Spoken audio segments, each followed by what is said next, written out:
ನಮಸ್ಕಾರ. ವೀರ ಕನ್ನಡಿಗ ಕಾರ್ಯಕ್ರಮಕ್ಕೆ ಸ್ವಾಗತ. ನಾನು ದಿವೇಶ್ರೇ. ಗುರು ಬ್ರಹ್ಮ ಗುರು ವಿಷ್ಣು ಗುರುದೇವೋ ಮಹೇಶ್ವರ ಗುರು ಸಾಕ್ಷಾತ್ ಪರಬ್ರಹ್ಮ ತತ್ಸ್ಮೈ ಶ್ರೀ ಗುರುವೇ ನಮಃ ಅಂತ ಕರಿತೀವಿ. ಗುರುವಿಗೆ ಅಷ್ಟು ಮಹತ್ವದ ಸ್ಥಾನವನ್ನು ನಾವು ಕೊಟ್ಟಿದ್ದೇವೆ. ಗುರು ಮುಖೇನ ಕಲ್ತ್ರೆ ಅದನ್ನ ವಿದ್ಯೆ ಅಂತ ನಾವು ಕರಿತೀವಿ. ಇವತ್ತು ಶ್ರೀ ಸಿದ್ದೇಶ್ವರ ಕೋಚಿಂಗ್ ಸೆಂಟರ್ನ ಸಂಸ್ಥಾಪಕ ಅಧ್ಯಕ್ಷರು ಮಕ್ಕಳ ಸರ್ವತೋಮುಖ ಅಭಿವೃದ್ಧಿಗೆ ತಮ್ಮದೇ ಆದಂತಹ ಶೈಕ್ಷಣಿಕ ಸೇವೆಯನ್ನು ಸಲ್ಲಿಸ್ತಾ ಇದ್ದಾರೆ. ಹೌದು, ಇವತ್ತಿನ ನಮ್ಮ ಕಾರ್ಯಕ್ರಮದಲ್ಲಿ ಸ್ವತಃ ಸುರೇಶ್ ಶಂಕರ್ ಜತ್ತಿಯವರಿದ್ದಾರೆ. ಮೊದಲಿಗೆ ಅವರಿಗೆ ಕಾರ್ಯಕ್ರಮಕ್ಕೆ ಸ್ವಾಗತವನ್ನು ಕೋರೋಣ. ಕಾರ್ಯಕ್ರಮಕ್ಕೆ ಸ್ವಾಗತ ನಿಮಗೆ. ನಮಸ್ತೆ.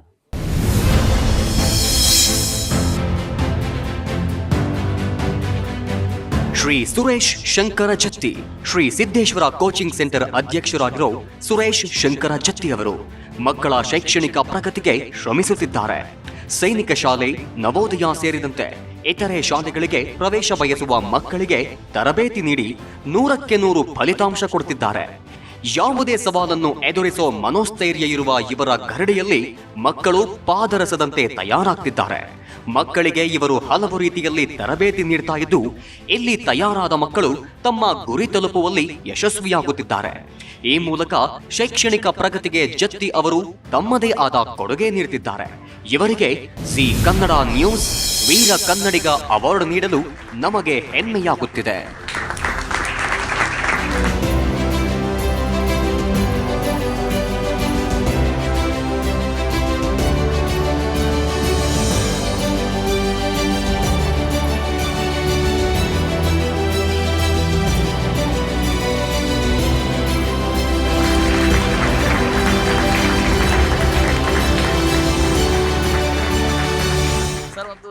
ನದಿ ಹರಿತಾ ಇರಬೇಕಾದ್ರೆ ಹಲವಾರು ಮುಳ್ಳು, ಕಲ್ಲು, ಕಸ, ಕಡ್ಡಿಗಳನ್ನು ದಾಟಿ ಮುಂದೆ ಬರ್ತದೆ.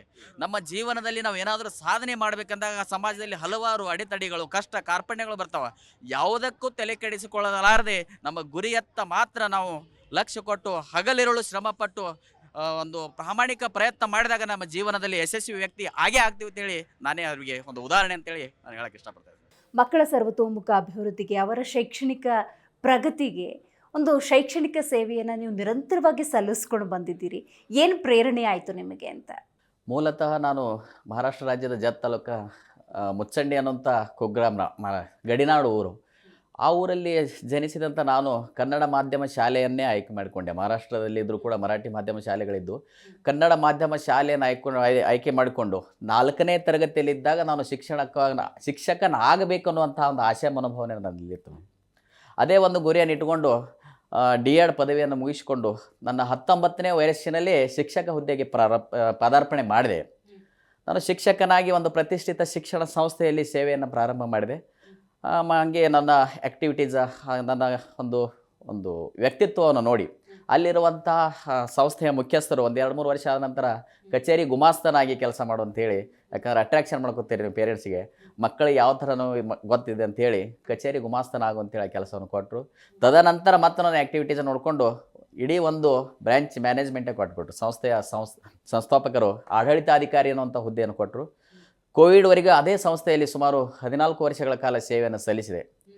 ಕರೋನಾ ಮಹಾಮಾರಿ ಬಂತು, ಆವಾಗ ನಮಗೆ ಪಾಠ ಕಲಿಸಿದ್ರು.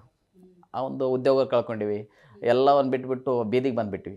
ಆ ಒಂದು ಸಂದರ್ಭದಲ್ಲಿ ಆ ಸಂಸ್ಥೆಯವರು ನಮಗೆ ಮುಂದಿನ ದಾರಿಯನ್ನು ತೋರ್ಸೋಕ್ಕೆ ರೆಡಿ ಇರಲಿಲ್ಲ. ನಮ್ಮದೇ ದಾರಿ ತಿಳಿತಾ ಇಲ್ಲ, ನಿಮ್ಮದು ಹೆಂಗೆ ವಿಚಾರ ಮಾಡುವಂತಂದರು. ಆವಾಗ ಕಷ್ಟ ಏನು ಅಂತೇಳಿ ನನಗೆ ಗೊತ್ತಾಯಿತು. ಮೊದಲಿನಿಂದ ಇತ್ತು ನಾನು ಇವ್ರ ಥರನೇ ಬೆಳಿಬೇಕು, ಇದೇ ಥರ ಶಿಕ್ಷಣ ಸಂಸ್ಥೆಯನ್ನು ಪ್ರಾರಂಭ ಮಾಡಬೇಕು, ಮಕ್ಕಳ ಸೇವೆಯನ್ನು ಮಾಡಬೇಕು ಅಂತೇಳಿ ನನ್ನ ಮಹದಾಸೆ ಆಗಿತ್ತು. ಯಾಕಂದರೆ ನಮ್ಮ ಭವ್ಯ ಭಾರತ ದೇಶ ಪ್ರತಿಯೊಂದು ದಿನಕ್ಕೊಂದು ಆವಿಷ್ಕಾರಗಳನ್ನು ಮಾಡುತ್ತಾ ಶರಯೋಗದ ವೇಗದಲ್ಲಿ ಸಾಗುತ್ತಿರುವಂತಹ ಇಂದಿನ ದಿನಮಾನಗಳಲ್ಲಿ ತಮ್ಮ ಮಕ್ಕಳನ್ನು ಉನ್ನತ ಹುದ್ದೆಯಲ್ಲಿ ಕೂರಿಸಬೇಕು, ಅವರನ್ನು ಪ್ರಗತಿಪರ ವ್ಯಕ್ತಿಯನ್ನಾಗಿ ಮಾಡಬೇಕು ಅನ್ನೋದು ಪ್ರತಿಯೊಂದು ತಂದೆ ತಾಯಿಯರ ಒಂದು ಆಶೆಯಾಗಿರ್ತದೆ. ಶಿಕ್ಷಣವೆಂಬುದು ವ್ಯಾಪಾರೀಕರಣವಾಗುತ್ತಿರುವಂತಹ ಇಂದಿನ ದಿನಮಾನಗಳಲ್ಲಿ ಒಂದು ಏನಾಗಿದ್ದಾರೆ ಅಂದ್ರೆ, ಇನ್ನೊಂದು ಶಿಕ್ಷಣ ಸಂಸ್ಥೆಗೆ ನಾನು ಮಾತಾಡ್ತಾ ಇಲ್ಲ. ಯಾಕಂದ್ರೆ ಇಂದಿನ ಪರಿಸ್ಥಿತಿ ಹೆಂಗಾಗಿದೆ, ನಾವು ಅಂಕಗಳನ್ನು ಮಾತ್ರ ನೋಡ್ತೀವಿ. ಮಗು ಎಷ್ಟು 100ಕ್ಕೆ 99 ಮಾಡಿದರೆ ಸಾಕು. ನಾವು ಶಿಕ್ಷಣ ಸಂಸ್ಥೆಯವರು ಪಾಲಕರು ಮತ್ತು ಮಗು ಖುಷಿಯಿಂದಿದ್ದರೆ ಸಾಕು. ಆ ಮಗುವಿನ ಗುಣಮಟ್ಟ ಆಳವನ್ನು ನೋಡೋಕೆ ಹೋಗಲ್ಲ. ನಾನೇನು ಮಾಡ್ತೇನೆ ಅಂದರೆ, ಎಷ್ಟೋ ಜನ ಪಾಲಕರು ಬರ್ತಾಯಿದ್ರು, ಎಷ್ಟೋ ಜನ ದೊಡ್ಡ ದೊಡ್ಡ ಸಂಸ್ಥೆಗಳಲ್ಲಿ ಅಲ್ಲಿ ಅಡ್ಮಿಷನ್ನೇ ಕೊಡ್ತಾ ಇರಲಿಲ್ಲ. ನಾನು ಏನು ಮಾಡ್ತೇನೆ, ಎಲ್ಲರಿಗೂ ಸಮಾನವಾದಂತಹ ನ್ಯಾಯ ಸಿಗಲಿ ಅನ್ನುವಂಥ ಉದ್ದೇಶದಿಂದ 2023 ಯುಗಾದಿಯ ಸುದಿನ ಶ್ರೀ ಸಿದ್ದೇಶ್ವರ ನಮ್ಮ ಭಾಗದ ನಡೆದಾಡು ದೇವರೆಂದೇ ಖ್ಯಾತರಾದಂಥ ಪರಮ ಪೂಜ್ಯ ಅಪ್ಪಾಜಿಯವರ ಒಂದು ಹೆಸರಿನಲ್ಲಿ ಸಿದ್ದೇಶ್ವರ ಕೋಚಿಂಗ್ ಕ್ಲಾಸಸ್ ಅನ್ನುವಂಥ ಶಿಕ್ಷಣ ಸಂಸ್ಥೆಯನ್ನು 2023ರಲ್ಲಿ ಪ್ರಾರಂಭ ಮಾಡಿದೆ. ಪ್ರಾರಂಭ ಮಾಡಿದಂತಹ ಪ್ರಥಮ ವರ್ಷದಲ್ಲಿ, ಯಾಕಂದರೆ ಶಿಕ್ಷಣ ಸಂಸ್ಥೆಯಲ್ಲಿ ನಾನು ಪ್ರತಿಯೊಂದು ಮಗುವಿನ ನಾಡಿ ಮಿಡಿತವನ್ನು ಅರಿತು ಪ್ರತಿ ವರ್ಷ ನನ್ನ ಕೈಯಲ್ಲಿ ಒಂದು 200-300 ಮಕ್ಕಳು ಕಲಿತು ಹೋಗ್ತಾ ಇದ್ದರು. ನನ್ನ ಶಿಕ್ಷಕನಾಗಿ, ಆಡಳಿತಾಧಿಕಾರಿಯಾಗಿ ಆ ಪ್ರತಿಯೊಂದು ಮಗುವಿನ ಪಾಲಕರಿಂದ ಅತ್ಯಂತ ಪ್ರೀತಿಯಿಂದ ಗೌರವಯುತವಾಗಿ ನಡೆಸ್ಕೊಳ್ತಿದ್ದೆ. ನಮ್ಮ ಸುರೇಶ್ ಜತ್ತಿಯವರು ಶಿಕ್ಷಣ ಸಂಸ್ಥೆಯನ್ನು ಪ್ರಾರಂಭ ಮಾಡಿದ್ದಾರೆ ಅಂಥೇಳಿ ಎಲ್ಲ ಪಾಲಕರು ಮತ್ತು ನಮ್ಮ ಮಕ್ಕಳು, ಮಾಜಿ ವಿದ್ಯಾರ್ಥಿಗಳು ನಮ್ಮ ಗುರುಗಳ ಶಿಕ್ಷಣ ಸಂಸ್ಥೆಯನ್ನು ಪ್ರಾರಂಭ ಮಾಡಿದ್ದಾರೆ ಅಂಥೇಳಿ ಅಭೂತಪೂರ್ವ ಪ್ರಥಮ ವರ್ಷದಲ್ಲಿ ಕೇವಲ 4 ಮತ್ತು 5ನೇ ತರಗತಿಗಳಿಗೆ ಸುಮಾರು 280-300 ಮಕ್ಕಳು ನಮ್ಮಲ್ಲಿ ದಾಖಲಾತಿಯನ್ನು ಪಡೆದುಕೊಂಡ್ರು. ಭಾಳಷ್ಟು ಸಂತೋಷ ಆಯಿತು. ನನಗೂ ಕೂಡ ಒಬ್ಬ ಶಿಕ್ಷಕನು ₹1 ದುಡ್ಡಿರಲಿಲ್ಲ, ಒಂದು 5 ಲಕ್ಷ ರೂಪಾಯಿ ಸಾಲ ಮಾಡಿ ಶಿಕ್ಷಣ ಸಂಸ್ಥೆಯನ್ನು ಪ್ರಾರಂಭ ಮಾಡಿದೆ. ಇವಾಗ ₹1.25 ಕೋಟಿ ಇನ್ವೆಸ್ಟ್ಮೆಂಟ್ ಮಾಡಿದ್ರು ಒಂದು ಬ್ರ್ಯಾಂಚಲ್ಲಿ. ಈಗ ಶೀಘ್ರದಲ್ಲಿ ಇನ್ನೊಂದು ಬೇರೆ ಬೇರೆ ಹಂತಗಳಲ್ಲಿ ಬ್ರಾಂಚಸ್ ಮಾಡೋ ವಿಚಾರ ಇದೆ. ಆಮೇಲೆ ಹೋದ ವರ್ಷ ಶಾಲೆಯನ್ನು ಪ್ರಾರಂಭ ಮಾಡಿದರೆ ಆ ಒಂದು ಉದ್ದೇಶದಿಂದ ಶಿಕ್ಷಣ ಸಂಸ್ಥೆಯನ್ನು ಪ್ರಾರಂಭ ಮಾಡಿ ಹೊಸ ಹೊಸ ಆಲೋಚನೆಗಳ ಮೂಲಕ ಈಗ ನಾನು ದಿನಚರಿಯನ್ನು ಹೇಳಿಬಿಡ್ತೀನಿ ತಮಗೆ. ನಮ್ಮ ಶ್ರೀ ಸಿದ್ದೇಶ್ವರ ಕೋಚಿಂಗ್ ಕ್ಲಾಸಸ್ನಲ್ಲಿ ಕಲಿಯುತ್ತಿರುವಂಥ ಮಕ್ಕಳು ವಸತಿ ರಹಿತ ಮತ್ತು ವಸತಿ ಸಹಿತ, ಅಂದರೆ ಬೇರೆ ಬೇರೆ ಊರಲ್ಲಿರುವಂಥವ್ರು, ಅವರಿಗೆ ವಸತಿ ವ್ಯವಸ್ಥೆ ಇದೆ. ಆ ಮಗುವಿಗೆ ಏನು ಬೇಕು, ಮನೆಯ ವಾತಾವರಣ ನಿರ್ಮಿಸಬೇಕು ಮೊದಲು ನನ್ನ ಉದ್ದೇಶ. ಯಾಕಂದ್ರೆ ಸಣ್ಣ ಮಗು, ಒಂದು 8-10 ವರ್ಷದ ಮಗು ತನ್ನ ತಂದೆ ತಾಯಿ ಬಂಧು ಬಳಗವನ್ನು ಬಿಟ್ಟು ನನ್ನ ಹತ್ರ ಎಲ್ಲ ಇರ್ತದೆ. ನಾನು ತಂದೆ ಪ್ರೀತಿ ಕೊಡಬೇಕು, ತಾಯಿ ಪ್ರೀತಿಯನ್ನು ಕೊಡಬೇಕು. ನಾನು ಒಬ್ಬನೇ ಅಲ್ಲ, ನನ್ನಲ್ಲಿರುವಂಥ ಸಿಬ್ಬಂದಿಗಳು, ಶಿಕ್ಷಕರು. ಅದೇ ಥರ ನಾನು ಸಿಬ್ಬಂದಿಗಳು ಹೇಳ್ತಾ ಇರ್ತೇನೆ, ಮಗುವನ್ನು ಯಾವ ಥರ ನೋಡ್ಕೋಬೇಕು, ಯಾವ ಥರ ಪ್ರೀತಿ ಮಾಡಬೇಕು, ಅವ್ರಿಗೆ ಯಾವ ಥರ ಶಿಕ್ಷಣವನ್ನು ಕೊಡಬೇಕು. ಆ ಟೋಟಲಾಗಿ ಮಗುವಿಗೆ ಮನೆಯ ವಾತಾವರಣ ಮೊದಲು ಕಲ್ಪಿಸಿಕೊಡ್ಬೇಕು. ಅದಕ್ಕಾಗಿ ನಾನು ಹಾಸ್ಟೆಲ್ ವ್ಯವಸ್ಥೆಯನ್ನು ನೋಡಿದಾಗ ಅವರು ಡಾರ್ಮೆಟ್ರಿ ಸಿಸ್ಟಮ್ ಅಲ್ಲಿ ಕಾಟು, ಆಮೇಲೆ ಬೆಡ್ಡು, ತಲೆದಿಂಬು, ಮೇಲ್ಗಡೆ POP ಎಲ್ಲ ರೀತಿಯಿಂದ ಮಗುವಿಗೆ ಏನು ಬೇಕಾದ್ರೂ ವ್ಯವಸ್ಥೆ ಮಾಡಿದೆನು. ಇರಲು ವಸತಿ, ಬೆಳಗ್ಗೆ 4:30 ಗಂಟೆಗೆ ಎಬ್ಬಿಸಿದ ಮೇಲೆ ಬಾಯ್ಲರ್ ಹಚ್ಬಿಟ್ಟು ಬಿಸಿನೀರು ಬರುತ್ತೆ ಸ್ನಾನ ಮಾಡೋಕ್ಕೆ. ಸ್ನಾನ ಮುಗಿದ ಮೇಲೆ ಮಗುವಿಗೆ ಏನೂ ವರ್ಕ್ ಇರಲ್ಲ. ಮನೆಯಲ್ಲಿ ಯಾವ ಥರ ಇರ್ತಾರೆ ಅದೇ ಥರ ಸ್ನಾನ ಮಾಡಿಬಿಟ್ಟು ಅಲ್ಲಿ ನಮ್ಮ ವಾರ್ಡನ್ಸ್ ಇರ್ತಾರೆ, ನಿಲಯ ಪಾಲಕರು, ಅವರೆಲ್ಲ ಇಂಟ್ರಡಕ್ಷನ್ ಕೊಡ್ತಿರ್ತಾರೆ, ಹೇಳ್ತಾರೆ ಯಾವ ಥರ ನಾವು ಹೇಳ್ಬೇಕು, ಯಾವ ಥರ ಇರಬೇಕು ಅಂಥೇಳಿ. ಆ ಮಗು ಸ್ನಾನ ಮಾಡಿ ಬಂದರೆ ಸಾಕು. ಮತ್ತು ಬೆಳಗ್ಗೆ ಒಂದು 2 ತಾಸು ಇಂಗ್ಲೀಷು, ಆಮೇಲೆ ಮೆಂಟಲ್ ಎಬಿಲಿಟಿ ಸಬ್ಜೆಕ್ಟ್ ವೈಸ್ ಹಾಕ್ಕೊಟ್ಟು ಟೈಮ್ ಟೇಬಲ್ ಹಾಕ್ಕೊಟ್ಟಿದ್ದಾನೆ. ಬೆಳಗ್ಗೆ ಯಾವ ವಿಷಯಗಳನ್ನು ಓದಬೇಕು, 5ರಿಂದ 6, ಒಂದು 6ರಿಂದ 7 ಗಂಟೆವರೆಗೆ ಇಂಗ್ಲೀಷ್ ಮತ್ತು GK ಸ್ಪರ್ಧಾತ್ಮಕ ಪರೀಕ್ಷೆ, ಜನರಲ್ ನಾಲೆಜ್, ಸಾಮಾನ್ಯ ಜ್ಞಾನವನ್ನು, ಆ ಒಂದು 2 ವಿಷಯಗಳನ್ನು ಮುಂಜಾನೆಯ ಕರ್ಮಗಳನ್ನು ಮಾಡ್ತಾನೆ ಉಳಿದ ಮಕ್ಕಳು ಓದ್ತಾ ಇರ್ತಾರೆ. ಹಂಗೆ ಕೆಲವೊಬ್ಬರು ಅಂದರೆ ಟೈಮ್ ಕಡಿಮೆ ಇರ್ತಲ್ಲ. ಅದು ಆದ ನಂತರ ಎಲ್ಲ ಸ್ನಾನಗಳು ಮುಗಿದ ನಂತರ 7:00ವರೆಗೆ ಹಾಲು ಕೊಡ್ತೀವಿ ನಾವು. ಅದರಲ್ಲಿ ಮಕ್ಕಳು ತಮಗೆ ಇಷ್ಟವಾದಂಥ ಬೋರ್ನ್ವಿಟಾ ಇರ್ಬೋದು, ಬಿಸ್ಕಿಟ್ ಇರ್ಬೋದು, ಅದನ್ನು ವ್ಯವಸ್ಥೆ ಇದೆ. ತದನಂತರ 7:50 ಗಂಟೆಗೆ 7:40ಕ್ಕೆ ಪ್ರೇಯರ್ ಸ್ಟಾರ್ಟು. 7:50ರಿಂದ ಸಂಜೆ 5:00ವರೆಗೆ ಕ್ಲಾಸಸ್. ಯಾಕಂದ್ರೆ ನಾವು ಸ್ಪರ್ಧಾತ್ಮಕದಲ್ಲಿ ಮಗುವನ್ನು ರೆಡಿ ಮಾಡಬೇಕು. ಮಗುವನ್ನು ದಾಖಲಾತಿ ಮಾಡುವಂಥ ಸಂದರ್ಭದಲ್ಲಿ ನಾನು ಒಂದು ಸ್ಕ್ರೀನ್ ಟೆಸ್ಟ್ ಅಂತ ಹೇಳ್ತೋತೀನಿ. ಈಗ ಬೇರೆದವರು ಸ್ಕ್ರೀನ್ ಟೆಸ್ಟಲ್ಲಿ ಪಾಸ್ ಆದರೂ ಪ್ರತಿಭಾನ್ವಿತ ವಿದ್ಯಾರ್ಥಿಗಳಿಗೆ ಮಾತ್ರ ಅಡ್ಮಿಷನ್ ಕೊಡಬೇಕು ಅನ್ನೋ ನನ್ನ ಉದ್ದೇಶ ಇಲ್ಲ. ಮೊದಲ ಬಂದಂತಹ ನನ್ನಲ್ಲಿ ಎಷ್ಟು ಕೆಪಾಸಿಟಿ ಇದೆಯೋ, ಒಂದು 300 ಕೆಪಾಸಿಟಿ ನನ್ನ ಬಿಲ್ಡಿಂಗ್. ಆ 300 ಕೆಪಾಸಿಟಿ ಯಾರೇ ಇಲ್ಲ, ಅವರು ಕಲಿಕೆಯಲ್ಲಿ ಹಿಂದುಳಿದಿರ್ಬೋದು, ತೀವ್ರಗತಿಯಲ್ಲಿ ಕಲಿಯಿರ್ಬೋದು, ಮಂದಗತಿಯಲ್ಲಿ ಕಲಿಯುತ್ತಿರುವಂಥ ಮಕ್ಕಳಿರ್ಬೋದು, ಎಲ್ಲರಿಗೂ ಸಮಾನವಾದಂಥ ಅವಕಾಶ. ಅಡ್ಮಿಷನ್ ತೊಗೊಂಡ್ಮೇಲೆ, ದಾಖಲಾತಿಯನ್ನು ತೆಗೆದುಕೊಂಡ ಮೇಲೆ ಆ ಎಲ್ಲ ಮಕ್ಕಳಿಗೆ ಒಂದು ಟೆಸ್ಟ್ ಇಡ್ತೀವಿ. ಅದರಲ್ಲಿ ಆ ಮಗುವಿನ ಪ್ರಗತಿಯನ್ನು ಅಳಿತೀವಿ. ಇದು ಮಾಡುವಂಥ ಉದ್ದೇಶ ಇಷ್ಟೇ, ಪ್ರತಿಯೊಬ್ಬ ಮಗುವಿಗೆ ನ್ಯಾಯ ಸಿಗುತ್ತೆ. ಕಲಿಕೆಯಲ್ಲಿ ಮುಂದಿರುವಂಥ ಮಕ್ಕಳಿಗೆ ಡೈರೆಕ್ಟ್ ಸಿಲೆಬಸ್ ಸ್ಟಾರ್ಟ್ ಮಾಡಿಕೊಂಡು ಹಂತವಾಗಿ ತೊಗೊಂಡು ಹೋಗ್ತೀವಿ. ಈ ಮಧ್ಯಮ ಗತಿಯಲ್ಲಿ ಕಲಿಯುತ್ತಿರುವಂಥ ಮಕ್ಕಳಿಗೆ ಸಾವಕಾಶವಾಗಿ ಸ್ವಲ್ಪ ಸ್ಲೋ ಆಗಿ ಹೇಳ್ತೀವಿ. ಇನ್ನು ಮಂದಗತಿಯಲ್ಲಿರೋರಿಗೆ ಅದಕ್ಕಿಂತ ಸಾವಕಾಶ. ಇನ್ನು ಬೇಸಿಕ್ ಇರಲಾರ್ದವ್ರಿಗೆ, ಒಬ್ಬ ಮಗುವಿಗೆ ಟೇಬಲ್ಸ್ ಬರ್ತಾರಿಲ್ಲ, 2 1 3 1 ಅವೇ ಇಲ್ಲ, ABCD ಗೊತ್ತಿಲ್ಲ, ಅಂಥ ಮಕ್ಕಳಿಗೆ ಜಸ್ಟ್ ಅವತ್ತನವರು ಕಲಿಸಿದ್ರೆ ಪಾಲಕರು ಸಂತೋಷ ಪಡ್ತಾರೆ. ನನ್ನ ಮಗುವಿಗೆ ಏನೂ ಬರ್ತಾರಿಲ್ಲ, ಸಿದ್ದೇಶ್ವರ ಕೋಚಿಂಗ್ ಕ್ಲಾಸಸ್ಸಲ್ಲಿ ಹೋದ್ಮೇಲೆ ABCD ಬರ್ತಾಯಿದ್ದೇನೆ, ಬೇಸಿಕ್ ಎಲ್ಲ ಕವರ್ ಆಗಿದೆ ಅಂತ ಹೇಳಿದರೆ ಸಾಕು ಅಂತೇಳಿ ನಮ್ಮ ನುರಿತ ಒಂದು ಸಿಬ್ಬಂದಿ ವರ್ಗದ ಸಹಕಾರದಿಂದ, ಶಿಕ್ಷಕಿಯರ ಸಹಕಾರದಿಂದ ಹಂತವಾಗಿ ನಾನು ಕ್ಲಾಸಸ್ಗಳನ್ನು ಮಾಡಿಕೊಂಡು ತರಗತಿಗಳನ್ನು ಪ್ರಾರಂಭ ಮಾಡ್ತೀನಿ. ಆಮೇಲೆ ನಾನು ಮುಂಜಾನೆ 9:00ವರೆಗೆ ಟಿಫಿನ್ ವ್ಯವಸ್ಥೆ ಇರುತ್ತೆ. ಬೇರೆ ಬೇರೆ ಭಾಗದಿಂದ ಮಕ್ಕಳು ಬಂದಿದ್ದಾರೆ, ಕರ್ನಾಟಕ ರಾಜ್ಯದ ಪ್ರತಿಯೊಂದು ಜಿಲ್ಲೆಯಲ್ಲಿ ಮಕ್ಕಳು. ಆ ಥರ ಒಂದು ಏನೋ ಹೆಸರುವಾಸಿ ಇದೆ, ಅಪ್ಪರ ಒಂದು ಆಶೀರ್ವಾದವೋ ಅಥವಾ ನಮ್ಮದೇನೋ ಗೊತ್ತಿಲ್ಲ. ಆ ಮಕ್ಕಳ ಒಂದು ದಿನಚರಿಯಲ್ಲಿ ಫುಡ್ ಬೇರೆ ಬೇರೆ ಇದರಲ್ಲಿ ಬೇರೆ ಸ್ವಲ್ಪ ಜಾಸ್ತಿ ಇಷ್ಟಪಡುವಂಥ ಮಕ್ಕಳು. ಒಂದು ದಿವಸ ಪಲಾವು, ಇಡ್ಲಿ, ದೋಸೆ, ಪುಳಿಯೋಗರೆ, ಪಲಾವು, ಅವಲಕ್ಕಿ, ಉಪ್ಪಿಟ್ಟು, ಈ ಥರ ಬೆಳಗ್ಗೆ ಡೈಲಿ ಒಂದೊಂದು ಐಟಮ್ ನಾನು ಹಾಕಿಕೊಟ್ಟಿದ್ದೇನೆ. ತದನಂತರ 1:30 ಕ್ಲಾಸಸ್ಸು. ನಮ್ಮ ಕಡೆ ಜೋಳದ ರೊಟ್ಟಿ ಫೇಮಸ್ಸು, ಜೋಳದ ರೊಟ್ಟಿ ಊಟ, 2 ಥರ ಪಲ್ಯ, ಮೊಸರು, ಮಜ್ಜಿಗೆ, ಕ್ಲೈಮೇಟ್ ನೋಡ್ಕೊಂಬಿಟ್ಟು. ಈಗ ಚಳಿಗಾಲ ಇದ್ದರೆ ಮಕ್ಕಳಿಗೆ ಪಿತ್ತಾಗುತ್ತದೆ, ಅಂದ್ರೆ ಕಫ ಆಗುವಂಥ ಚಾನ್ಸಸ್ ಇರುತ್ತೆ. ಆವಾಗ ನಾವು ಮತ್ತೆ ಫುಡ್ ಒಂದು ಸ್ವಲ್ಪ ಮೆನು ಚೇಂಜ್ ಮಾಡ್ಕೋತೀವಿ. ಬಾಳೆಹಣ್ಣು, ಈ ಥರ ಏನಾದರೂ ಮಧ್ಯಾಹ್ನ ವ್ಯವಸ್ಥೆ. ಸಾಯಂಕಾಲ 5:30 ಕ್ಲಾಸಸ್ ಮುಗಿದ್ಮೇಲೆ ಮಕ್ಕಳೆಲ್ಲ ಫ್ರೆಶ್ ಅಪ್ ಆಗ್ತಾರೆ. ಫ್ರೆಶ್ ಅಪ್ ಆದಮೇಲೆ 6 ಗಂಟೆಗೆ ಸ್ನ್ಯಾಕ್ಸು. ಡೈಲಿ ಒಂದೊಂದು ಐಟಮ್. ಮನೆಯ ವಾತಾವರಣ ಬಿಟ್ಟು ಹೊರಗಡೆ ನಾವು ತಂದೆ ತಾಯಿಯವರು ಸಾಯಂಕಾಲ ಸುತ್ತಾಡ್ಸೋಕೆ ಕರ್ಕೊಂಡು ಹೋಗ್ತೀವಿ. ಇವೆಲ್ಲ ಫಾಸ್ಟ್ ಫುಡ್ಡು ನಾವು ತಿನ್ನಬೇಡ ಅಂತ ಹೇಳಿದ್ರು ಮಕ್ಕಳಿಗೆ ಅದೇ ಬೇಕಾಗಿರೋದು. ಅದಕ್ಕೆ ನಾನು ವಾರದಲ್ಲಿ ಒಂದು 2-3 ಸಲ ಪಾನಿಪುರಿ ಇರ್ಬೋದು, ವಡಾಪಾವ್ ಇರ್ಬೋದು, ಸಮೋಸ ಇರ್ಬೋದು, ಚೋಡ, ಸಣ್ಣ ರೌದು, ಉಪ್ಪಿಟ್ಟ ಈ ಥರ ಮೆನು ಮಾಡಿದ್ದೀನಿ. ಆಮೇಲೆ ಪ್ರತಿ ಅಮಾವಾಸ್ಯೆ ದಿನ ಹೋಳಿಗೆ ಊಟ. ನಮ್ಮ ಕಡೆ ಹೋಳಿಗೆ ಅಂದರೆ ಫೇಮಸ್. ಪೂರ್ಣ ಹೋಳಿಗೆ ಊಟ, ಹೋಳಿಗೆ ಊಟನ ಮತ್ತು ಹಾಲು ಈ ಥರ ನಾವು ವ್ಯವಸ್ಥೆ ಮಾಡಿದ್ದೆವು. ಪ್ಯೂರ್ ವೆಜ್ ಊಟದ ವ್ಯವಸ್ಥೆ ಇರುತ್ತೆ. ಆಮೇಲೆ ಇನ್ನು ಮಗುವಿನ ಶೈಕ್ಷಣಿಕ ಪ್ರಗತಿಯನ್ನು ಹೆಚ್ಚಿಸುವುದಕ್ಕಾಗಿ ಹೊಸ ಹೊಸ ಪ್ರಯೋಗಗಳನ್ನು ಮಾಡ್ಕೊಂಡಿದ್ದು. 2023 ನಾನು ಶಿಕ್ಷಣ ಸಂಸ್ಥೆಯನ್ನು ಪ್ರಾರಂಭ ಮಾಡಿದಾಗ ಬೇರೆ ಅಂತೂ ನನಗೆ ಗೊತ್ತಿಲ್ಲ. ನಾನು ಏನಾದರೂ ಮಾಡಬೇಕು, ಮಗುವಿಗೆ ಕಲಿಕೆಯ ವಾತಾವರಣ. ಬರೀ ಮಗುವಿನ ಮೇಲೆ ಪ್ರೆಷರ್ ಹಾಕಿಬಿಟ್ಟು ನೀನು ಮಾರ್ಕ್ಸ್ ತೆಗಿಲೇಬೇಕಂತೇಳಿ ತಂದೆ ತಾಯಿಯವರು ಪ್ರೆಷರ್ ಅದೇ. ದೊಡ್ಡವರಾದ್ಮೇಲೆ ಟೆನ್ಷನ್ ತೊಗೊಳ್ಳೋದಿದ್ದೇ ಇರ್ತೈತೆ ರೀ. ದಿನನಿತ್ಯ ಜಂಜಾಟದ ಬದುಕು. ಸಣ್ಣ ಮಕ್ಕಳು ಅವ್ರಿಗೆ ನಾವು ಟೆನ್ಷನ್ ಕೊಡೋಕೆ ಹೋಗಬಾರ್ದು ಅಂತ ದೃಷ್ಟಿಕೋನದಿಂದ ಆ ಮಗುವಿನ ಬುದ್ಧಿಮಟ್ಟಕ್ಕೆ ಅನುಗುಣವಾಗಿ ಅವ್ನಿಗೆ ಏನು ಮಾಡಬೇಕು, ಅವ್ನ ಮೈಂಡ್ ಹೆಂಗೆ ನಾನು ಕೂಲಾಗಿ ಇಟ್ಕೋಬೇಕು, ಫ್ರೆಶ್ ಹೆಂಗೆ, ಅಭ್ಯಾಸ ಯಾವ ಥರ ನಾವು ಪ್ರವೃತ್ತಿ ಬೆಳೆಯಬೇಕು ಅನ್ನೋಂಥ ಉದ್ದೇಶದಿಂದ ಹೊಸ ಹೊಸ ಪ್ರಯೋಗಗಳನ್ನು ಇಡೀ ನಮ್ಮ ಭಾಗದಲ್ಲಿ ಶಿಕ್ಷಣ ಸಂಸ್ಥೆಗಳಲ್ಲಿ ಮೊದಲನೇ ಬಾರಿಗೆ ಗಾಯಕ ಮತ್ತು ಗಾಯಕಿಯರನ್ನ ನಮ್ಮ ಕಡೆ ರಸಮಂಜರಿ ಕಾರ್ಯಕ್ರಮ ಆರ್ಕೆಸ್ಟ್ರಾ ಅಂತ ಕರೀತಾರೆ, ಅವರು ಕಲಾವಿದರನ್ನು ಮೊದಲನೇ ಬಾರಿಗೆ ನಾನು ಮಗುವನ್ನು ಸಾಯಂಕಾಲ ಒಂದು ದಿವಸ ಕರೆಸಿದೆ. ನಾನು ಹೇಳಿದೆ, ನಾವು ಪ್ರತಿ ವಾರ ನಮ್ಮಲ್ಲಿ ಗಾಯಕರು ಹಾಡಕ್ಕೆ ಬರ್ತಿದ್ದಾರೆ, ಹಾಡು ಮತ್ತು ಡ್ಯಾನ್ಸ್ ಎಲ್ಲ ಮಾಡ್ತಾರೆ. ಯಾರು ಔಟಾಪೋಟ್ ಮಾಡಿಸ್ತೋತೀರಿ ನಿಮಗೂ ಹಾಡು ಹಾಡ್ಲಕ್ಕೆ ಮಕ್ಕಳಿಗೆ ಅವಕಾಶ ಕೊಡ್ತೀವಿ ಅಂತಂದಾಗ ಆ ಒಂದು ರಸಮಂಜರಿ ಕಾರ್ಯಕ್ರಮ ಆದ ನಂತರ ಪ್ರತಿ ವಾರ ಮಗುವಿನ ಬುದ್ಧಿಮಟ್ಟವನ್ನು ಅಳೆಯೋದಕ್ಕಾಗಿ ಅಥವಾ ಅವನ ಒಂದು ಪ್ರಗತಿಯನ್ನು ನೋಡೋದಕ್ಕಾಗಿ ನಾವು ಪ್ರತಿ ವಾರ ಪರೀಕ್ಷೆ ಅಂತ ತೊಗೋತೀವಿ. ಇಂಗ್ಲೀಷ್ನಲ್ಲಿ 25ಕ್ಕೆ 20, ಈ ವಾರ 20 ತೊಗೊಂಡು ನೆಕ್ಸ್ಟ್ ಇಯರ್ 21. ಹಂತವಾಗಿ ಮೇಲ್ಗಡೆ ಹೋಗ್ಬೇಕು, ಕೆಳಗಡೆ ಬರಬಾರ್ದು. ಇನ್ನು ಸಂಸ್ಥೆಯ 3 ವರ್ಷದ ಸಾಧನೆಯ ಬಗ್ಗೆ ಹೇಳಿ. ಯಾಕಂದರೆ ಯಾವುದೇ ಒಂದು ಸಂಸ್ಥೆಯ ಹುಟ್ಟು ಬೆಳವಣಿಗೆ ಅಂದರೆ ಅದಷ್ಟು ಸುಲಭ ಸಾಧ್ಯ ಆಗಿರೋದಿಲ್ಲ.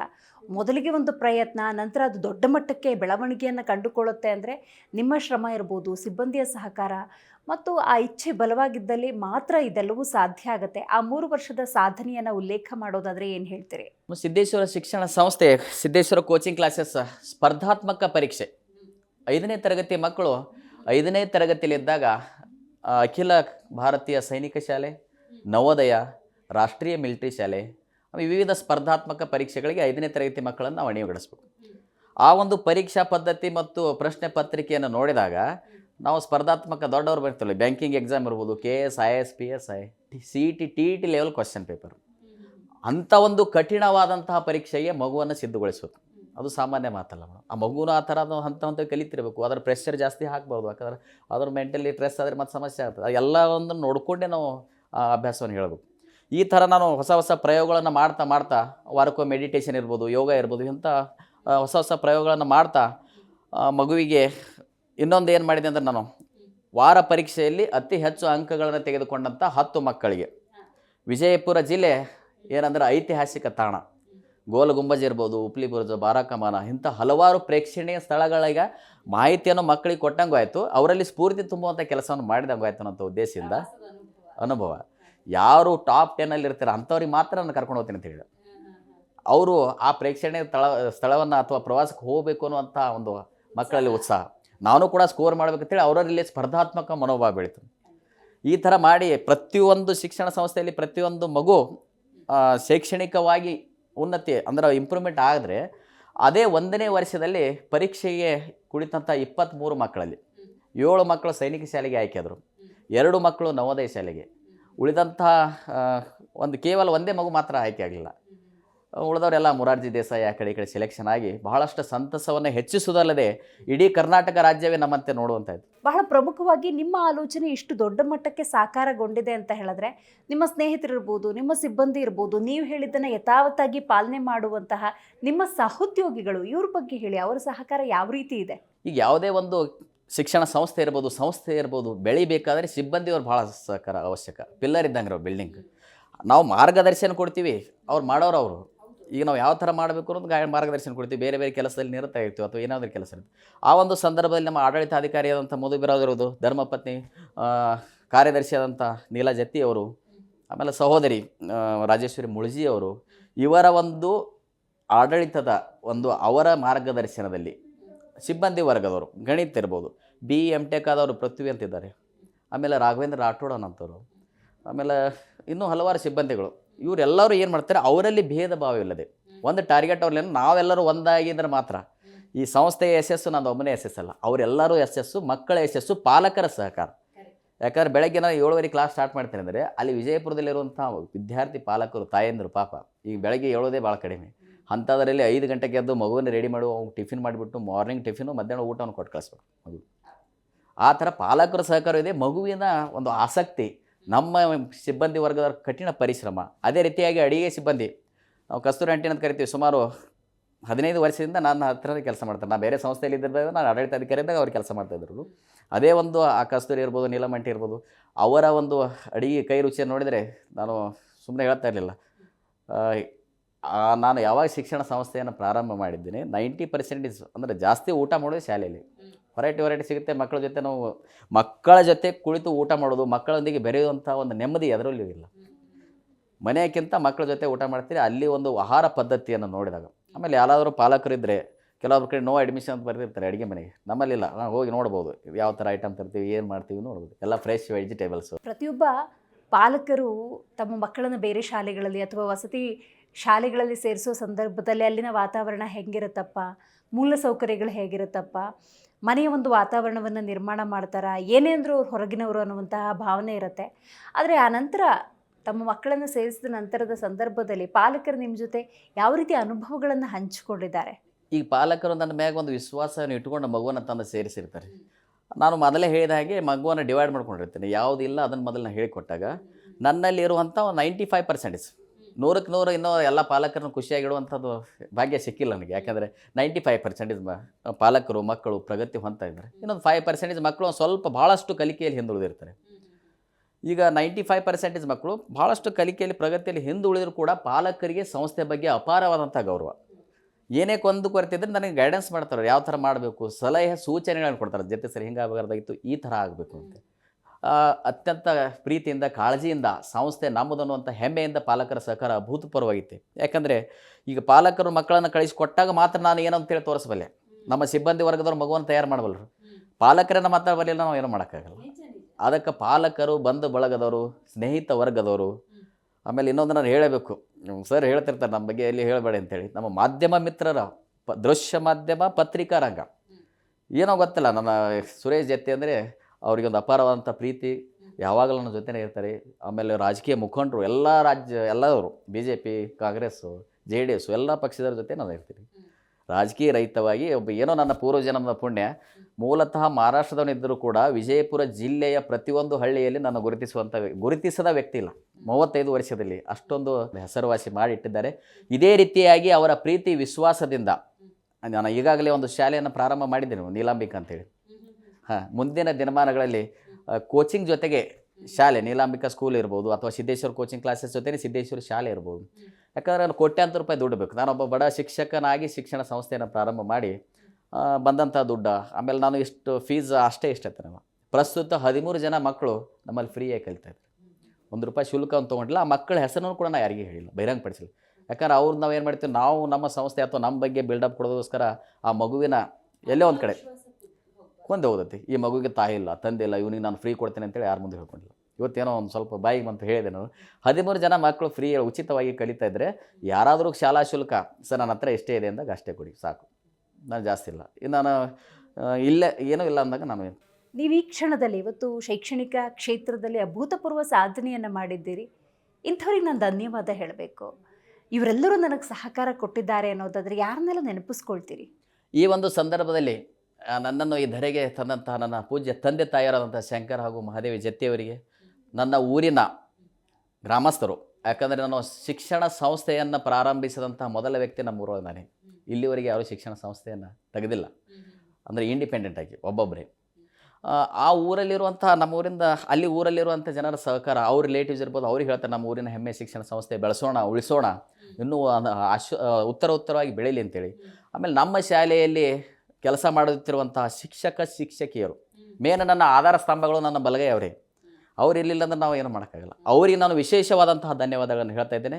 ಆಮೇಲೆ ಅವರಿಗೆ ಮಾರ್ಗದರ್ಶನ ನೀಡುತ್ತಿರುವಂಥ ಆಡಳಿತಾಧಿಕಾರಿ, ಕಾರ್ಯದರ್ಶಿ, ಮುಖ್ಯ ಶಿಕ್ಷಕಿ. ಯಾಕಂದರೆ ನಾನು ಹೆಣ್ಮಕ್ಳ ಮ್ಯಾಗ ವಿಶೇಷ ಕಾಳಜಿ, ಯಾಕಂದ್ರೆ ತಾಯಿ ಹೃದಯದವರು, ಅಕ್ಕ ತಂಗಿಯವರು ತಿಳ್ಕೊಂಡು, ಆಮೇಲೆ ನನ್ನ ಒಂದು ಇದ್ರ ಪ್ರಕಾರ ಹೆಣ್ಮಕ್ಳು ಪೇಷನ್ಸ್ ಜಾಸ್ತಿ ಇರ್ತೀವಿ, ಅವರೇ ಚೆನ್ನಾಗಿ ವರ್ಕ್ ಮಾಡ್ತಾರೆ ಫೀಡ್ಬ್ಯಾಕ್ ಕೊಟ್ಟಿದ್ದಾರೆ. ಹೆಣ್ಮಕ್ಳು ಭಾಳ ಚೆನ್ನಾಗಿ ವರ್ಕ್ ಮಾಡ್ತಾಯಿದ್ದಾರೆ. ಅವರೆಲ್ಲರಿಗೂ, ಆಮೇಲೆ ಅಡುಗೆ ಸಿಬ್ಬಂದಿ ಆದಂಥ ಎಲ್ಲರೂ, ಅಡುಗೆಯವರು, ಆಮೇಲೆ ಡ್ರೈವರ್ಸು, ಪ್ಯೂನು, ಅವರೆಲ್ಲರೂ ಒಂದು ಪಾತ್ರ ಇದ್ದಾಗೆ ಶಿಕ್ಷಣ ಸಂಸ್ಥೆ ಸುರಳಿತವಾಗಿ ನಡೆಯೋಕ್ಕೆ ಸಾಧ್ಯ ಅಂತ ಹೇಳ್ತಾ, ಆಮೇಲೆ ನನಗೆ ಪ್ರತ್ಯಕ್ಷವಾಗಿ ಪರೋಕ್ಷವಾಗಿ ನನ್ನ ಬೆನ್ನ ಹಿಂದೆ ನಿಂತಹ ನನ್ನ ಬಂಧು ಬಳಗದವರಿಗೆ, ಸ್ನೇಹಿತ ವರ್ಗದವರಿಗೆ, ಪತ್ರಿಕಾ ಬಳಗದವರಿಗೆ, ದೃಶ್ಯ ಮಾಧ್ಯಮರಿಗೆ, ಅವರಿವರು ಎನ್ನದೇ, ಯಾಕಂದರೆ ಏನೋ ಗೊತ್ತಿಲ್ಲ, ನನ್ನ ಬಗ್ಗೆ ನಾನು ಹೇಳ್ಕೊತೀನಿ ಅಂತ ತಿಳ್ಕೊಬೇಡಿ. 99% ನನ್ನ ಫ್ರೆಂಡ್ ಸರ್ಕಲ್ ಜಾಸ್ತಿ, ಶತ್ರುಗಳೇ ಇಲ್ಲ. ಅಜಾತ ಶತ್ರು ಅಂತ ಹೇಳ್ಬೋದು. ಅಂದರೆ ಎಲ್ಲೇ ಒಂದು ಕಡೆ ಒಬ್ಬೊಬ್ರು ಹುಟ್ಕೊಂಡಿರ್ತಾರೆ, ಅವ್ರಿಗೆ ನಾನು ನನ್ನ ಮಾತಿನಲ್ಲಿ ಅವರಿಗೆ ಅಷ್ಟೇ ಫ್ರೆಂಡ್ ಮಾಡ್ಕೊಂಡ್ಬಿಡ್ತೀನಿ. ಈ ಥರ ಎಲ್ಲರ ಸಹಕಾರದಿಂದ ಕೇವಲ 3 ವರ್ಷದಲ್ಲಿ, ಈ 3ನೇ ಬ್ಯಾಚ್ ಮುಗಿತಾ ಇದೆ, 3 ವರ್ಷದಲ್ಲಿ ಅಭೂತಪೂರ್ವ ಯಶಸ್ಸು. ಯಾಕಂದರೆ ಸಾವಿರಾರು ಮಕ್ಕಳಿರುವಂಥ ಒಂದು ಶಾಲೆಯಲ್ಲಿ ಆಗದಂಥ ಒಂದು ಅಭೂತಪೂರ್ವ ಯಶಸ್ಸನ್ನು, ರಿಸಲ್ಟನ್ನು ನಮ್ಮ ಮಕ್ಕಳು ಕೊಡ್ತಾ ಇದ್ದಾರೆ. ಮುಂದಿನ ದಿನಮಾನಗಳಲ್ಲಿ ಈ ವಿಜಯಪುರ ನಗರದಲ್ಲಿ 2 ಶಾಖೆಯನ್ನು ಶೀಘ್ರವಾಗಿ ನಾನು ಪ್ರಾರಂಭ ಮಾಡ್ತಾಯಿದ್ದೇನೆ ವಿತ್ ಪರ್ಮಿಷನ್. ಭಾಳ ಜನಕ್ಕೆ ಏನೈತಾರೆ, ಕೋಚಿಂಗ್ ಸೆಂಟರ್ ಅಂದರೆ ಪರ್ಮಿಷನ್ ಇರಲ್ಲ, ಅನಧಿಕೃತವಾಗಿ ನಡೆಸ್ತಾರೆ. ಅವ್ರದ್ದು ಒಳ್ಳೆಯದು, ಯಾಕಂದರೆ ಮಗುವಿನ ಭವಿಷ್ಯ ಇರ್ತದೆ. ಭವಿಷ್ಯವನ್ನು ನಮ್ಮ ಕೈಯಾಗ ಕೊಟ್ಟಿರ್ತಾರೆ. ನಾವು ಮಗುವಿಗೆ ಏನು ಮಾಡಬೇಕು, ಭದ್ರತೆ ಏನು ಕೊಡಬೇಕು, ಅವೆಲ್ಲ ಒಂದು ಶಿಕ್ಷಣ ಇಲಾಖೆಯ ಅನುಮತಿಯ ಮೇರೆಗೆ ನಾನು ವಿವಿಧ ಸ್ಥಳಗಳಲ್ಲಿ ಕೋಚಿಂಗ್ ಸೆಂಟರ್ ಅವರ ಅವಧಿಯಲ್ಲಿ, ಆಮೇಲೆ ಶಾಲೆಯನ್ನು ಅವರ ಅವಧಿಯಲ್ಲಿ ಏನು ಕಾನೂನು ಚೌಕಟ್ಟಿಲ್ಲಿದೆ ಅದೇ ರೀತಿಯಾಗಿ ನಾನು ಮಗುವಿಗೆ, ಪ್ರತಿಯೊಂದು ಮಗುವಿಗೆ ನ್ಯಾಯ ದೊರಕಿಸಿ, ಆಮೇಲೆ ಈಗ 40 ಜನರ, ನಾನು ಇಂಡೈರೆಕ್ಟಾಗಿ ಪಾಲಕರು ಇರ್ಬೋದು, ಮಕ್ಕಳಿಂದ ನಾವೆಲ್ಲರೂ ತಿಂತಾಯಿದ್ದೀವಿ. ಈಗ ನಾನು 40 ಜನರಿಗೆ ಒಂದು ಉದ್ಯೋಗವನ್ನು ಕೊಟ್ಟಂತಹ ತೃಪ್ತಿ ನನಗಿದೆ. ಯಾಕಂದ್ರೆ ಕೋವಿಡ್ ಆದ ನಂತರ ಸ್ವತಃ ಆಲ್ರೆಡಿ ಟ್ರ್ಯಾಕ್ಟರ್ ಹೊಡೆದಿದ್ದೆ, ನಾನು ಟ್ರ್ಯಾಕ್ಟರ್ ಡ್ರೈವರಾಗಿ ಕೆಲಸ ಮಾಡಿದ್ದೇನೆ. ಅದೊಂದು ನೋವು ನನಗಿದೆ. ಅಂದರೆ ನನ್ನ ಶಿಕ್ಷಣ ಸಂಸ್ಥೆ ಜೊತೆಗೆ ಇನ್ನೂ ಹಲವಾರು ಅಂತ ಬಡವರಿಗೆ ಸಹಾಯ ಸಹಕಾರ ಸಿಗಲಿ ಅನ್ನುವಂಥ ಉದ್ದೇಶ ನಾನು. ಮುಂದಿನ ಯೋಚನೆಗಳಿಂದಾವೆ, ಯಾವ್ಯಾವ ಥರ ಪ್ಲ್ಯಾನ್ಸನ್ನು ಹಾಕ್ಕೊಂಡಿದ್ದೀರಿ? ಯಾಕಂದರೆ 3 ವರ್ಷದಲ್ಲಿ ಅಭೂತಪೂರ್ವವಾದಂತಹ ನೀವು ಅಂದ್ಕೊಂಡಿದ್ನೆಲ್ಲ ಸಾಧಿಸಿದ್ದೀರಿ, ಇನ್ನೂ ಹಲವು ಯೋಚನೆಗಳಿರಬಹುದು, ಇದ್ರ ಬಗ್ಗೆ ಏನು ಹೇಳ್ತೀರಿ ಅಂತ? ಮುಂದಿನ ಯೋಚನೆ ಅಂದರೆ ದೊಡ್ಡ ಪ್ರಮಾಣದಲ್ಲಿ ಹಂತವಾಗಿ ಮೊದಲು ಪ್ರೈಮರಿ ಶಿಕ್ಷಣವನ್ನು ಆಲ್ರೆಡಿ ನಾನು ಸ್ಟಾರ್ಟ್ ಮಾಡಿದ್ದೀನಿ. 1ರಿಂದ 8ನೇ ತರಗತಿವರೆಗೆ ಪೂರ್ವ ಪ್ರಾಥಮಿಕ ಹಾಗೂ ಪ್ರಾಥಮಿಕ ಶಾಲೆಯನ್ನು ಪ್ರಾರಂಭ ಮಾಡಿದ್ದೀನಿ. ತದನಂತರ ಹೈಸ್ಕೂಲು, ಒಂದು ಬೇರೆ ಕಡೆ ಅಲ್ಲೇ ವಿಜಯಪುರ ಸರೌಂಡಿಂಗ್ ಒಂದು 2 ಎಕರೆ ಲ್ಯಾಂಡನ್ನು ನೋಡ್ತಾ ಇದ್ದೀನಿ. ಆ ಲ್ಯಾಂಡಲ್ಲಿ ಭವ್ಯವಾದಂಥ ಒಂದು ಮುಂದಿನ ದಿನಮಾನಗಳಲ್ಲಿ ಒಂದು 5 ವರ್ಷ ನನಗೆ ಟೈಮ್ ಬೇಕು, ಯಾಕಂದರೆ ದುಡ್ಡು ಬೇಕಾಗ್ತಲ್ಲ. 5 ವರ್ಷಗಳಲ್ಲಿ ಪ್ರೈಮರಿ ಎಜುಕೇಷನಿಂದ ಹೈಸ್ಕೂಲು, PUC ಹಂತವಾಗಿ ನಮ್ಮಲ್ಲಿ ದಾಖಲಾತಿ ತಗೊಂಡಂಥ ಮಗು ಸಂಪೂರ್ಣ ಈ ಶಿಕ್ಷಣವನ್ನು ಮುಗಿಸ್ಕೊಂಡು ಹೋಗಲಿಕ್ಕೆ ಏನೇನು ಬೇಕು ಅನ್ನೋದನ್ನು ಮುಂದಿನ 10 ವರ್ಷಗಳಲ್ಲಿ ಮಾಡ್ಕೊಳ್ಳುವಂಥ ಗುರಿ ನಂದಿದೆ. ಸಮಾಜಕ್ಕೆ ನಾವೆಷ್ಟೋ ಸಂದರ್ಭದಲ್ಲಿ ಹೇಳ್ತಾ ಇರ್ತೀವಿ, ಇವತ್ತಿನ ಮಕ್ಕಳೇ ನಾಡಿನ ಪ್ರಜೆಗಳು ಅಂತೇಳಿ. ಅಂಥ ಪ್ರಜೆಗಳನ್ನು ಸರಿಯಾದ ರೀತಿಯಲ್ಲಿ ಪಾಲನೆ, ಪೋಷಣೆ, ಶೈಕ್ಷಣಿಕವಾಗಿ ಸಬಲ ಮಾಡುವಂಥ ನಿಟ್ಟಿನಲ್ಲಿ ನಿಮ್ಮ ಸಂಸ್ಥೆ ಕೆಲಸವನ್ನು ನಿರ್ವಹಿಸ್ತಾ ಇದೆ. ಈ ನಿಟ್ಟಿನಲ್ಲಿ ಸಮಾಜಕ್ಕೆ ಏನು ಸಂದೇಶವನ್ನು ಕೊಡೋದಕ್ಕೆ ಬಯಸ್ತೀರಿ? ಈಗ ಒಬ್ಬ ಶಿಕ್ಷಕನಾಗಿ ಬ್ರಹ್ಮ ವಿಷ್ಣು ಮಹೇಶ್ವರ ಸ್ವರೂಪಿಗಳಾದಂಥ ಶಿಕ್ಷಕರು. ಯಾಕಂದರೆ ಶಿಕ್ಷಕಿಯರಿಗೆ ಭಾರತದ ಪ್ರಾಚೀನ ಕಾಲದಿಂದಲೂ, ಯಾಕಂದರೆ ಭಾರತ ಸಂಸ್ಕೃತಿಯ ಬೀಡು, ಪ್ರಾಚೀನ ಕಾಲದಿಂದಲೂ ಶಿಕ್ಷಕರಿಗೆ ವಿಶೇಷವಾದಂಥ ಒಂದು ಗೌರವ ಇದೆ. ಬ್ರಹ್ಮ ವಿಷ್ಣು ಮಹೇಶ್ವರರಿಗೆ ಶಿಕ್ಷಕರನ್ನು ಹೋಲಿಸಿದ್ದಾರೆ. ನಾವು ಪ್ರತಿಯೊಬ್ಬ ಮಗುವಿನ ಒಂದು ಭವಿಷ್ಯಕ್ಕಾಗಿ ಏನು ಪ್ರಾಮಾಣಿಕ ಪ್ರಯತ್ನ ಬೇಕು ಅದನ್ನು ಮಾಡೋಕ್ಕೆ ಪ್ರಯತ್ನ ಮಾಡ್ತೀವಿ. ಆ ಮಗುವಿಗೆ ಯಾವ ರೀತಿ ಫೆಸಿಲಿಟಿ ಬೇಕು, ಇನ್ನೂ ನಮ್ಮ ಕಡೆಯಿಂದ ಏನೇನು ಮಾಡೋಕ್ಕೆ ಸಾಧ್ಯ. ಈಗ ಏನಂದ್ರೆ ದಿನಕ್ಕೆ ಹೇಳ್ತಾ ಇದ್ದೀನಿ ನಾನು, ದಿನಕ್ಕೊಂದು ಐಸ್ಕರಗಳ ಮೂಲಕ ಪ್ರತಿಯೊಂದು ಮಗು VIP ಒಂದು ಟ್ರೀಟ್ಮೆಂಟ್ ಬೇಡ್ತಾ ಇದೆ. ಈಗ ಆಲ್ರೆಡಿ ನಾನು ಬೆಡ್ ಇರ್ಬೋದು, POP ಇರ್ಬೋದು, ಲೈಟಿಂಗ್ ಇರ್ಬೋದು, ಬೇರೆ ವ್ಯವಸ್ಥೆಯನ್ನು ಹಾಸ್ಟೆಲಲ್ಲಿ ಮಾಡಿದ್ದೇನೆ. ಮುಂದಿನ ದಿನಮಾನಗಳಲ್ಲಿ AC ಕ್ಲಾಸ್ ರೂಮನ್ನು ಮಾಡ್ತಾಯಿದ್ದೀನಿ. ಕನ್ಸ್ಟ್ರಕ್ಷನ್ ಹೊಸ ಬಿಲ್ಡಿಂಗ್ ನಾನು ಬೇರೆ ಬ್ರಾಂಚ್ ಸ್ಟಾರ್ಟ್ ಮಾಡ್ತಾಯಿದ್ದೀನಿ. ಅದ್ರ ಜೊತೆನೇ ಇನ್ನೊಂದು ನಮ್ಮ ಹಿರಿಯರು ಹೇಳ್ತಾ ಇದ್ದಾರೆ, ಮಗುವಿಗೆ ನಾನು ಎಷ್ಟು ಸ್ಪೆಷಲಿಸ್ಟ್ ಜಾಸ್ತಿ ಕೊಡ್ತಿಲ್ಲ ಅಷ್ಟು ಲೇಜಿ ಆಗ್ತಾರೆ ಅಂತೇಳಿ, ಮೈಗಂಡ್ರಾಗ್ತಾರೆ ಅಂತೇಳಿ ಗಾದೆ ಮಾತು. ಅವರಲ್ಲಿ ಸ್ಫೂರ್ತಿ ತುಂಬುವಂಥ ಕೆಲಸ ಮಾಡಿಬಿಟ್ಟು ಆ ಮಗು ಇವತ್ತಿನ ದಿನ ಸರ್ಕಾರಿ ನೌಕರಿ ಸಿಗದೇ ಇರ್ಬೋದು, ಮುಂದಿನ ದಿನಮಾನಗಳಲ್ಲಿ ಪುಸ್ತಕ ಜ್ಞಾನದ ಜೊತೆಗೆ ವ್ಯವಹಾರ ಜ್ಞಾನವನ್ನು ಕಲಿಸಿಕೊಟ್ಟು, ಶಿಕ್ಷಣದ ಜೊತೆಗೆ ಸಂಸ್ಕಾರವನ್ನು ಕಲಿಸಿಕೊಟ್ಟು ಆ ಮಗು ಮುಂದೆ ಭವ್ಯ ಭಾರತ ದೇಶದಲ್ಲಿ ಒಬ್ಬ ಉತ್ತಮ ಪ್ರಜೆಯಾಗಿ ಬಾಳಲಕ್ಕೆ ಏನೇನು ಬೇಕೋ ಆ ಒಂದು ಸಂಸ್ಕಾರ, ಆ ನಿಟ್ಟು, ಆ ಶಿಕ್ಷಣವನ್ನು ಕೊಡೋಕೆ ನಾನು ಪ್ರಾಮಾಣಿಕ ಪ್ರಯತ್ನವನ್ನು ಮಾಡ್ತೀನಿ. ನೋಡಿದ್ರಲ್ಲಿ ವೀಕ್ಷಕರೇ, ಇವತ್ತಿನ ನಮ್ಮ ಕಾರ್ಯಕ್ರಮದಲ್ಲಿ ಸುರೇಶ್ ಶಂಕರ್ ಜತ್ತಿಯವರು ಭಾಗಿಯಾಗಿದ್ದರು. ಅವರ ಶೈಕ್ಷಣಿಕ ಅಥವಾ ಶಿಕ್ಷಣ ಸೇವೆಯನ್ನು ನೀವು ಕೂಡ ನೋಡಿದ್ದೀರಿ.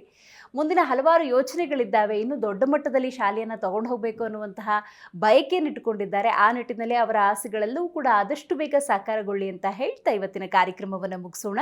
ನೋಡ್ತಾ ಇರಿ ಜೀ ಕನ್ನಡ ನ್ಯೂಸ್, ಸತ್ಯವೇ ಸುದ್ದಿಯ ಜೀವಾಳ.